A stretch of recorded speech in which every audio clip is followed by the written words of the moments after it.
5, we're learning more about the teens that escaped a DCYF facility in East King County this weekend. 2 of the 3 escapees were at the Echo Glen facility after murder convictions. Fox 13's Matthew Smith joining us live from the Children and Family Justice Center in Seattle. Matt, all 3 teens escaped, so what's the latest on where they're at now? So, David, they'll be held until they can go before a judge. Once again, the earliest that would happen is likely tomorrow here at the facility that you just mentioned. Now, until then, DCYF will continue to face questions about these escapees because it's one of many escapes that they've had. And they did respond to questions today, just about 20 minutes before we came on to air, saying that they've hired more staff and that there are efforts in play to try to build a security fence around that facility. It's hard to learn much about what takes place inside of Echo Glen. The facility holds juveniles, so records are harder to come by. But today, we were able to get documents on each of the 3 teens that escaped for a short time over the weekend. Per public records, 2 of the teens, both 16, were serving time for murder.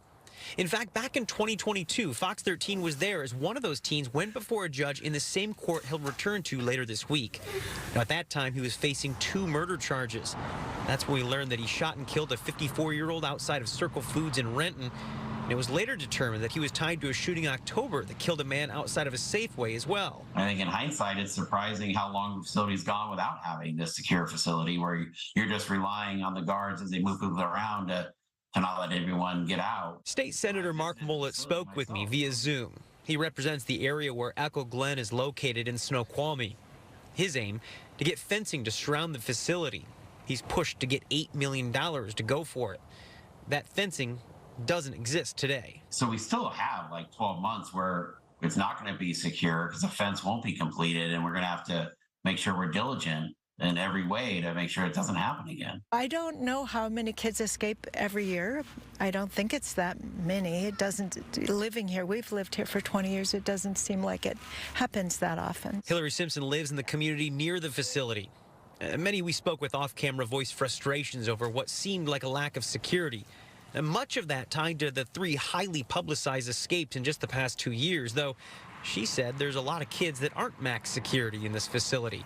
Kids that may still need help. They're just kids who haven't been able to make it for probably more than one reason. They, whether it's mental illness in their parents or addiction or homelessness and poverty and all of those things, that make it really hard. Now, in a late response from DCYF, just a few minutes before it came on to air again, they did note that they do have security vulnerabilities, things that they have worked towards fixing. That after that highly publicized escape back in May of this year. Of course, we'll continue to track the latest on this, including what happens with these 3 teens, again, likely going before a judge tomorrow.